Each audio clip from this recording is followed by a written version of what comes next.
Hi friends, ఈ biscuits కోసం అయితే నేను మైదాపిండి శనగపిండి రెండు వాడాను.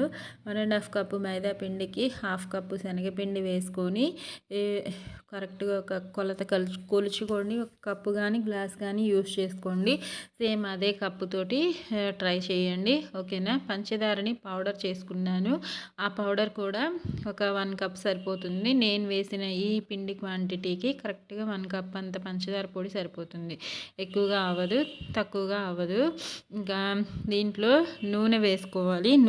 నూనె కానీ నెయ్యి కానీ మీకు ఏది అవైలబుల్గా ఉంటే అది వాడి ట్రై చేయండి. నేను నూనె వేసుకున్నాను.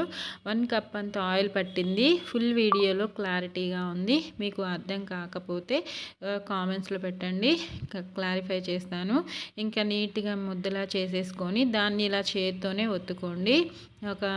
మీరు చపాతీ చేసుకునే దాని మీద కానీ దేని మీదైనా సరే ఇలా నేను చూపించిన విధంగా చేత్తోనే మందంగా ఒత్తుకొని బిస్కెట్స్ లాగా కట్ చేసుకొని ఒక ప్లేట్కి నూనె కానీ నెయ్యి కానీ అప్లై చేసేసుకొని ఆ చేసి పెట్టుకున్న బిస్కెట్స్ని ఆ ప్లేట్లో పెట్టుకున్న తర్వాత బేకింగ్ చేసుకోవాలి.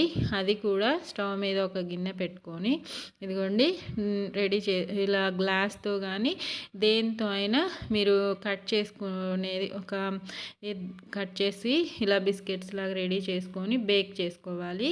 అది కూడా ఒక గిన్నె పెట్టుకొని స్టవ్ మీద దాని మీద ఒక స్టాండ్ ఉంటుంది కదా, ఆ స్టాండ్ మీద ప్లేట్ పెట్టేసుకొని చక్కగా ఒక 20 మినిట్స్ బేక్ చేసుకుంటే టేస్టీ బిస్కెట్స్ అయితే షార్ట్ వీడియోలో చూపిస్తున్నాను. ఫుల్ వీడియోలో మీకు అర్థమయ్యే విధంగా ఉంది. చూసి ట్రై చేసేయండి. మీకు నచ్చితే లైక్ చేయండి. యూస్ఫుల్గా ఉంటే మీ ఫ్రెండ్స్ అండ్ ఫ్యామిలీ మెంబర్స్కి షేర్ చేయండి. బిస్కెట్స్ చూడండి చాలా బాగున్నాయి కదా, టేస్ట్ కూడా అంతే బాగుంటుంది. చాలా సాఫ్ట్గా, నేనైతే నెయ్యి కూడా వేసి చేశాను. ఫ్లేవర్ఫుల్గా ఉన్నాయి.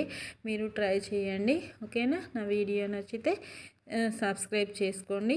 ఆరోగ్యంగా తినండి, సంతోషంగా ఉండండి. మరిన్ని వీడియోస్ మీకోసం నా ఛానల్లో ట్రై చేస్తూ డిఫరెంట్గా మీకు చూపిస్తూ ఉంటాను. వీడియోస్ అప్లోడ్ చేస్తూ ఉంటాను.